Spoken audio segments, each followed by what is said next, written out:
محور باشیکه کمتر جه 10 کیلومتران جه باجار موصله دیرو دکویت عالی باکور اوی باجاری ده همان دمدا اف محوره جه جیایه که درش بکت هتنو هزم پیشمرگه یود گل چنزری پوشکن سپای ترکیه لید بربلاون لو ما دهت ان یاسین به جهه که استراتیجی لید دشتا موصل وەرە زۆر گرنگە لەبەرەوەی خەتەکی استراتیجیە بەسەر مووسرەوە ئەتوانی ڕێگرێک بی لەوەی کە داعش ڕێگر ڕێی بگیرێ لەوە هجوومکردنی بەرەو ئەگەر ئەو لووتکە شاخانە بگیرن و عیسا بکە دەهۆک ئەکەوێتە مەحسەرە لەبەرەوە زۆر زۆر لێرە زۆر جێیەکی استراتیجیە ساو چیای باشیقەی ڕۆژانەش ئەوان هەولەدەن لۆ ئەوەی بین سیره داجرکن برام نتوانم.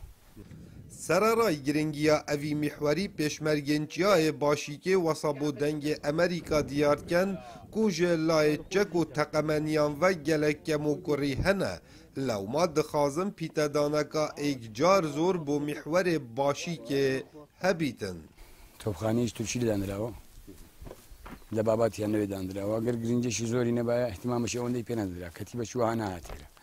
ئەوان هەموو مەقسەدیشیان مەفرەقی ناوەران کە لێرە زۆر نزیکە بۆ ئەوان خەتەکە توانی قەتعی بینی دهۆک و هەولێر بکە ئەوان گرنجێکی زۆری پێدەن زۆر محاوەلەیان کردیە بێنەوە سنوورەی ئەو سەر شاخەی بگرن نیانتوانی بگرن باهی وەکو پێویست سەچی کە هاتووە لە هاوپەیمانان وەرگیراوە وەکو پێویست نییە وەکو پێویست نییە لە ڕووی تەقەمەنیش ڕاستە کەم و کوڕیمان نییە هەتا حەدێک باشە تەنها ئەوەی کێشەوی ئیداریە زیاتر کێشە ئیداریە کە لەسەر وەزارەتە وەزارەت نزیک لە 8 مانگە نەسریەی لیواکانی نەدات. ئەvە چیایê باشیکê ye ku dikevîte bakurê bajarê Mosilê çeperên hêzên pêşmergeyî kêmtir ji kîlomîtrekê ji çekdarên Daeş dîrin. Çend carekan çekdarên Dewleta Îslamî hewlên kontrolkirina çiyayê Başîkê dayne. Bo wê yekê ku rêka navbera Duhok Hewlêr da kontrol bikin.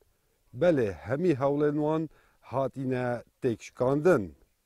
Kawa Emer dengê Emerîka, deşta Mosul çiyayê Başîkê.